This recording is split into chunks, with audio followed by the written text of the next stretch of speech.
Good morning students. Welcome back to my class. Dear students, in today's class we are going to learn 10th standard history first chapter, the rise of nationalism in Europe. In this chapter we are going to learn what is nationalism and how did nationalism spread throughout the Europe. So let us start the lesson. First we need to understand what is nationalism. Nationalism is a political and socio-economic philosophy that promotes the interest of a nation as a whole. Nationalism is a political and socio-economic philosophy that promotes the interest of a nation as a whole. In other words,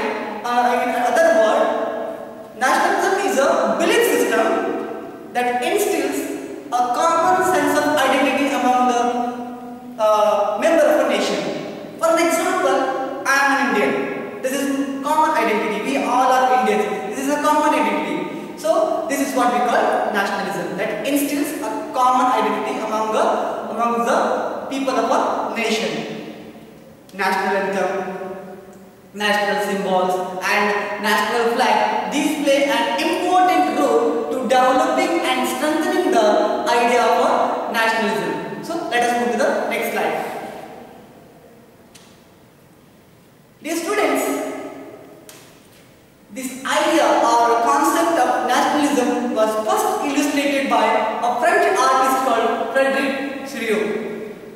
Idea of nationalism was illustrated by a French artist called Frédéric Sérieux. In 1848, he prepared a series of 4 printings visualizing his dream of a world that made up of a democratic and social republic. As he called his printing as a democratic and social republic. So he called his dream as a democratic and social republic.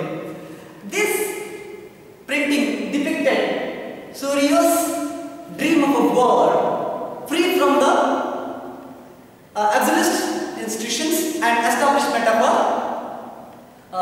democratic and social republic. Here we need to understand what is absolutist. Absolutist is a form of government or a system of rule that has no control over the power. In history, this term has different meaning.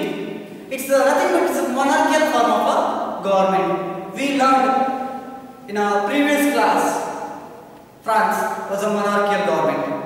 So here in this picture, in this printings, Sérieux personified the liberty as a female figure. He also illustrated that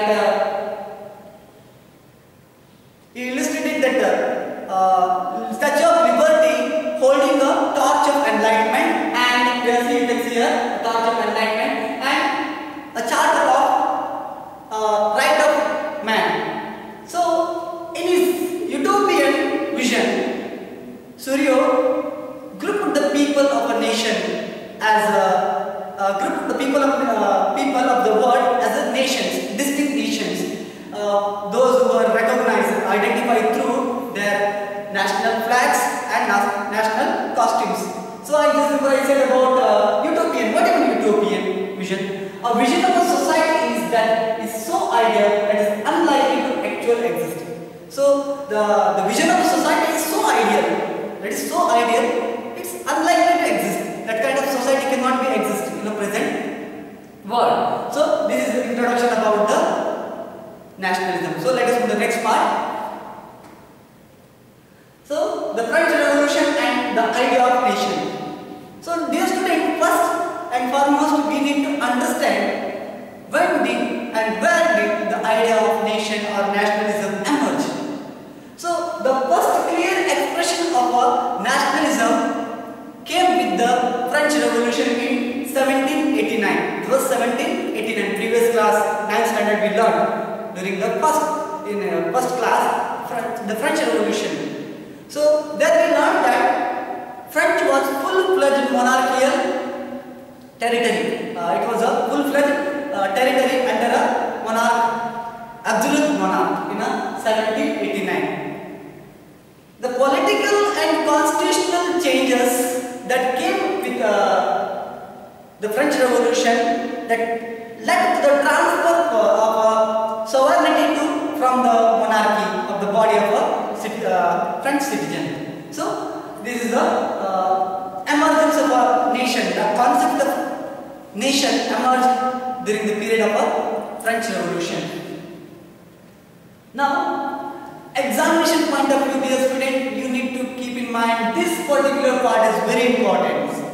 So we learned in a previous class the many revolutionaries had given their contribution. They introduced many measures to create the sense of common identity among the people. So here the revolutionaries, they introduced a lot of steps, they introduced a lot of measures to create a sense of collective identity among the nation, among the people of a nation. Here let us go through one by one what are the measures introduced by the revolutionaries. First and foremost, here the idea of la patrie and les idiots were emphasized the nation of a united community enjoying the equal rights under constitution.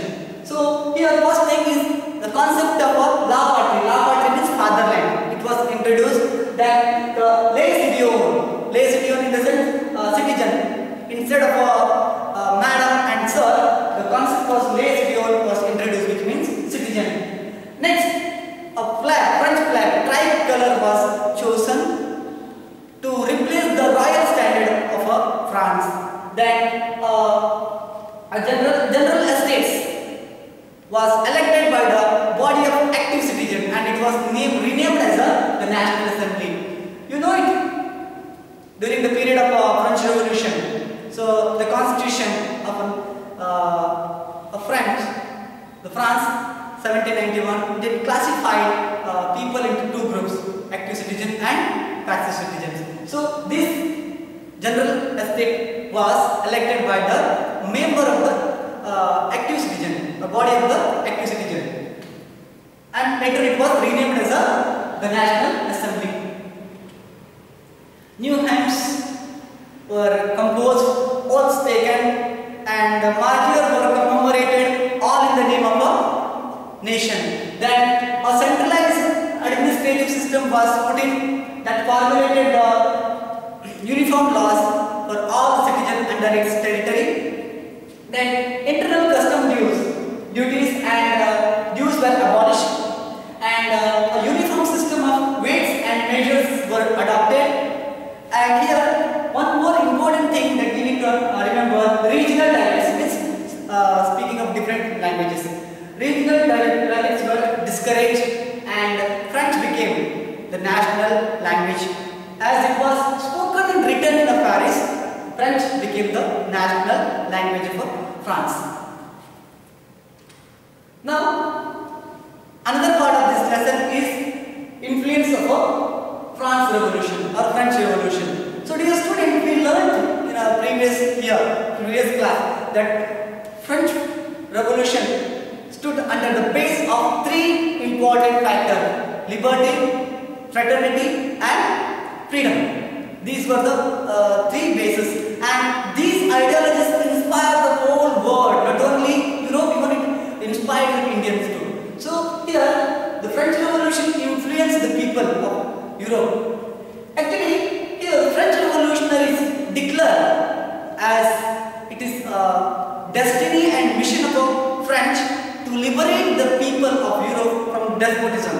What is despotism? Despotism is nothing but it's a monarchy form of government. So here, when the news of event in French reached the different cities of Europe, students, then member of educated middle class, they began to setting up Jacobin clubs. You know what was Jacobin clubs in our previous class? Jacobin clubs were political clubs who fought, who raised the voice against the monarchy. And Robespierre, Maximilien Robespierre was the leader of the Jacobin club. Here, these Jacobin Club started activities. They started the many campaigns which paved the way to move, or it prepared the way to French armies, which moved into the Belgium, Holland, then Switzerland, and much of Italy in 1790s. Due to the outbreak of various revolutionary wars, the French armies started to carry the idea of nationalism to abroad. So this is the influence of a French Revolution. So let us go to the next part. The Civil Code or Napoleonic Code. So dear students, examination point of view, this particular part is very important. Apart from the measurement that introduced by the revolutionaries. So this is one of the important aspects. Examination point of view is very important. Civil Code of 1804 or Napoleonic Code. So in a previous class, again we need to go back. Napoleon Bonaparte. Napoleon Bonaparte was an emperor of France during the period of 1804 to 1815. So later during the period of 1815 he was defeated in the Waterloo War. So here, although Napoleon Bonaparte destroyed the democracy by reintroducing the monarchy in France, but in the field of administrative, he introduced revolutionary types of developments in order to make the whole system rational and efficient. So he reintroduced the monarchy in France and he destroyed the democracy. But the thing that we need to remind is he brought a lot of changes in the administrative system. What were the changes? Usually the Civil Code of 1804, it's known as a Napoleon Code. So this code did away with all privileges based on the birth. Again we need to go back. During the 18th century, the France society was classified into 3 estates. First estate, it's clergy. Second estate, it was nobility, and third estate were common people. The first and second estate, they had privileges on the basis of birth. One of them was exemption from the taxes. Now the Civil Code of 1804 that vanished, abolished all privileges, did away the privileges based on the birth, and it established equality before the law, and security of property was introduced. The Civil Code of 1804, later it was exported to the region which were under control of France. In the Dutch Republic, in Switzerland, in Germany, in Italy, Napoleon simplified the administrative divisions, and he abolished the feudal system, dues and manorial dues, and he freed from the people. He freed the peasant from the manorial dues. And in cities, guild restrictions were removed, and he developed, Napoleon Bonaparte especially, he developed the transportation system in the cities that was so important in the society. Or during the 18th century, the development of a transportation system was so essential, so he brought the changes in the transportation system. So let us move to the next part now. So local people's reaction over French rule in newly conquered areas. Here, there are 2 types of opinion about Napoleon's rule over the conquered areas, newly conquered areas. As you know that Napoleon Bonaparte went on conquering the rest of part of Europe. So how did the people of Europe, rest of Europe, reacted? So here, the peasant, artisans, workers and businessmen enjoyed the new-founded freedom. As you know that he brought a lot of changes in the administrative system. These peasants, workers, businessmen, artisans, they enjoyed the newly found freedom. Especially they realized uniform laws, standardized weights and measures, and common currency, national currency would facilitate them to the movement of and exchange of goods from one place to another place. So actually you know that you learned in a previous class that there were different kinds of currencies and measuring units were different from place to place. So now Civil Code 1804 did all the things and it introduced the uniform laws, equality, all things introduced. So now anyhow privileges on the basis of birth was abolished. So these newly founded freedom were enjoyed by the third estate people, especially peasant, artisan, worker and small businessmen. So now we need to go through unpopularity of a Napoleonic War. So here there was a mixed type of opinion. There was a mixed type of opinion regarding the Napoleon Bonaparte's rule over newly conquered areas.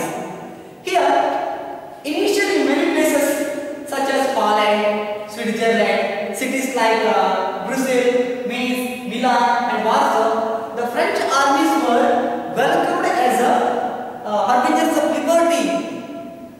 But initial enthusiasm turned into hostility. So as initial days, Napoleon Bonaparte and his army was welcomed, wholeheartedly welcomed. They believed that Napoleon Bonaparte and his army bring the liberty, and Napoleon Bonaparte and his army free the people of Europe from the despotism. But initially they were welcomed by the many countries, by the many cities, but the initial enthusiasm was turned into hostility. They turned into enmity. Why that has happened? There are several reasons behind the unpopularity of Napoleon Bonaparte's rule over a newly conquered areas in Europe. So let us go through one by one. Here, new administrative reforms did not go hand in hand with political freedom. Yes, Napoleon Bonaparte introduced various revolutionary developments in an administrative field, but these reforms did not go hand by hand with the political freedom. Political freedom was not given to the newly conquered area. People had to face another problem, especially here, the newly conquered territories had to face increased taxation and censorship. Here, people of a newly conquered area, they had to face the taxation, increased taxation, and they had to face the problem of censorship. And very important, the forced conscription into French army conquer the other parts of Europe was not popular in the conquered people. Actually, the forced conscription is nothing but appointing the people into army. Forcibly, not willingly, forcibly. This is called a forced conscription. So, this was not so popular in the rest of the Europe. So, these are the reasons behind the unpopularity of a Napoleonic War. So here in this chapter we have completed first part of the lesson, the rise of nationalism in Europe, the spread, what is nationalism, spread of nationalism, and Napoleon Bonaparte and his contribution, and revolutionaries that they introduced the measures to bring the sense of collective identity among the people. So next period we shall come with another part of this lesson, second part. Till then, take care and thank you very much.